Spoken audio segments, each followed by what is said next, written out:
Hi students, I am Malar. Welcome back to my channel. இன்னைக்கு நம்ம பார்க்க போறது 11th standard maths chapter 2 exercise 2.1ல problem number 2 பார்க்க போறோம்.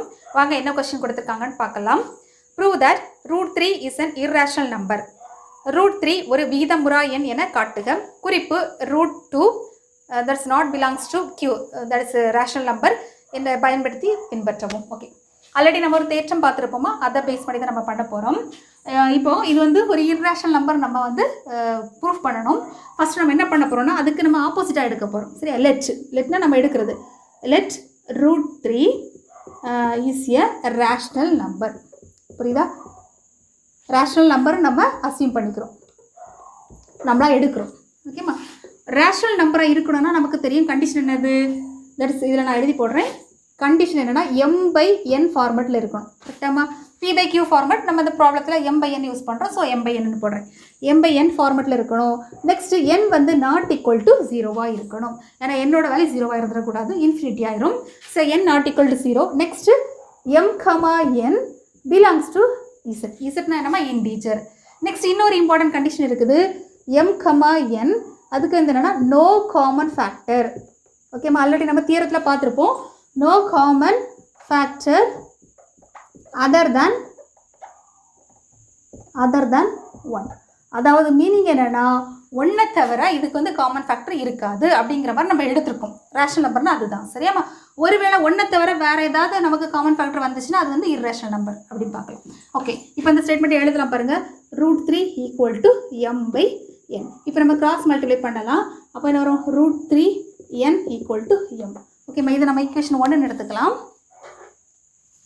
இது நம்ம ஈக்குவேஷன் 1ன்னு எடுத்துப்போம். ஓகே, 1.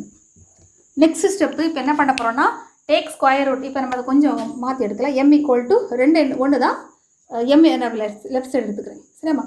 அப்போ next step take square root on both side. சரியாம்மா? இதுக்கு நம்ம ஸ்கொயர் ரூட் எடுக்கிறோம். அப்போ எம்முக்கு ஸ்கொயர் ரூட் எடுத்தால் m square equal to root 3க்கு ஸ்கொயர் எடுத்தால் என்ன வரும்? 3. அதாவது root 3 × root 3னா 3 தான் வரும் இன்ட்டு n ஸ்கொயர். இதை பாருங்கள், இந்த ஸ்டேட்மெண்ட் நம்ம 2ன்னு எடுக்கலாம். சரியாம்மா? இந்த இடத்துல நம்ம 2ன்னு எடுத்துக்கலாம். இதுக்கு நம்ம சென்டென்ஸ் எழுத போகிறோம். அதாவது m ஸ்கொயர் ஆனது 3 மடங்காக இருக்குது. சரியாம்மா? கரெக்டாக 3 × n ஸ்கொயர். 3 n ஸ்கொயர் எது வேணாலும் இருக்கலாம், இருக்கட்டும். m ஸ்கொயர் ஆனது 3 மடங்காக இருக்கிறது. அதை எப்படி எழுதலாம் பாருங்கள். Here m square is the multiple of 3. Multiple of 3. சரியாம்மா? m ஸ்கொயர் வந்து 3 மடங்காக இருக்குது. m ஸ்கொயர் வந்து 3 மடங்காக இருந்தாச்சுன்னா that for m also, அது எப்படின்னு பாருங்கள். m also multiple of 3 and odd number. ஏன்னா 3ங்கிறது odd number இல்லையா? odd number. சரியாம்மா? அது எப்படின்னு பாருங்கள். m ஸ்கொயர் ஃபார் எக்ஸாம்பிள் இப்போ நம்ம 9 எடுத்துக்கிறோம். சரியாம்மா? That is m square equal to 9 எடுத்துக்கிறோம். m ஸ்கொயருங்கிறது 9 எடுத்தால் 9 வந்து 3 மடங்கு தானே. 3 9. இதுக்கு நம்ம ரூட் எடுக்கும். m ஸ்கொயருக்கு ரூட் எடுத்தால் நம்ம root 9 ஈக்குவல் டு 3.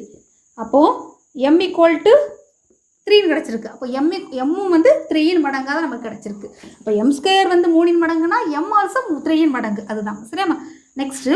இப்போ நெக்ஸ்ட் ஸ்டெப்பு பார்க்கலாம். இப்போ that is m equal to, இப்போ நம்ம என்ன எடுக்க போகிறோம்? இது வந்து ஆட் நம்பர் இல்லையா? தட்ஸ் 3 மடங்கு நம்ம பார்த்தோம் இல்லையாம்மா? அதை நம்ம என்ன எடுக்கிறோம்? 3kன்னு எடுக்கிறோம். சரியாம்மா?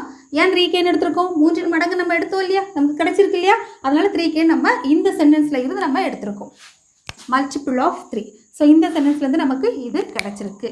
இப்போ இந்த இடத்துல நம்ம என்ன பண்ண போகிறோம்னா substitute m equal to 3k in equation 1 எடுத்தோம் இல்லையா? அந்த இடத்துல mக்கு பதிலாக நம்ம 3k சப்ஸ்டியூட் பண்ண போகிறோம். அப்போ என்ன வரும்? root 3n ஈக்குவல் டு mக்கு பதிலாக 3k. இப்போ இந்த இடத்துல தான் நம்ம take square root on both side. Take square root on both side. அப்போது இந்த இடத்துல ஸ்கொயர் ரூட் எடுக்கும்போது என்னமா வரும்? root 3 the whole ஸ்கொயர்னால் நமக்கு 3 கிடைக்கும். என்ன n ஸ்கொயர் ஈக்குவல் டு 3 ஸ்கொயர்னால் நமக்கு 9k ஸ்கொயர். இந்த 3யும் இந்த 9 கட் பண்ணியாச்சுன்னா நமக்கு 3 கிடைக்கும். அதாவது n square equal to 3k square. இப்போ இந்த சென்டென்ஸ் பாருங்கள், அதே மாதிரி கிடச்சிருக்கு பாருங்கம்மா. m ஸ்கொயர் வந்து 3n ஸ்கொயர் கிடச்சிருக்கு. அதுவே n ஸ்கொயர் வந்து 3k ஸ்கொயர், 3 மடங்கு. இதுக்கு நம்ம ஸ்டேட்மெண்ட் இதே மாதிரி எழுதலாமா? ஹியர் என்ன இருக்கலாம்? n square. இந்த இடத்துல n square is the multiple of 3. ஓகேமா, n ஸ்கொயர் ஆனது 3இன் மடங்காக இருக்கிறது. Therefore n also multiple of 3 and odd number. சரிமா? Okay, odd number. இப்போ இந்த ரெண்டு, இதை நம்ம 2ன்னு எடுத்துக்கலாம், இது 3ன்னு எடுத்துக்கலாம். இது 2, இது ஈக்குவேஷன் நம்பர் 3. இப்போ நெக்ஸ்ட் கன்க்ளூட் பண்ணலாம் பாருங்க. இந்த இடத்துல from ஈக்குவேஷன் 2 and 3, அதாவது இப்போ நம்ம ஈக்குவேஷன் 2வையும் 3யையும் கம்பேர் பண்ணுறோம். 2 and 3 ஆனது, that is 2 and 3 m square and n square. m ஸ்கொயரும் n ஸ்கொயரும் இஸ் தி மல்டிபிள் ஆஃப் 3. ஓகேம்மா, அதாவது என்னன்னா m ஸ்கொயருக்கும் n ஸ்கொயருக்கும் மல்டிபிள் ஆஃப் 3 இருக்குது. therefore m and n has a common factor. கரெக்டா? ஏன்னா எம்முக்கும் என்னுக்கும் 3 வந்து காமன் ஃபேக்டராக இருக்குது, காமன் நம்பர் வந்து டிவைட் ஆகிற மாதிரி இருக்குது.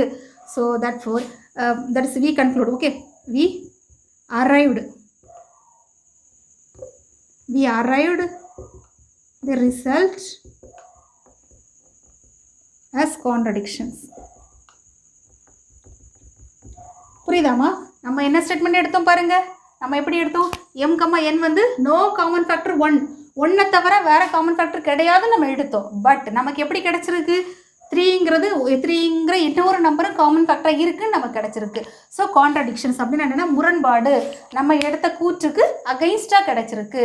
இப்போ இதுலேருந்து எப்படி கன்க்ளூட் பண்ணலாம்? therefore root 3 is a irrational number. புரியுதாமா? நம்ம எப்படி எடுத்தோம்? ரேஷனல் நம்பர்னு எடுத்தோம். பட் நமக்கு முரண்பாடாக கிடைச்சதுனால அது ரேஷனல் நம்பர் கிடையாது, அது ஒரு இர்ரேஷனல் நம்பர், விகிதமுறா எண்ணு நமக்கு ஆன்சர் கிடைச்சிருக்கும். அவ்வளோதான். தமிழில் ஸ்டேட்மெண்ட் சென்டென்ஸ் நான் எழுதி போடுறேன்.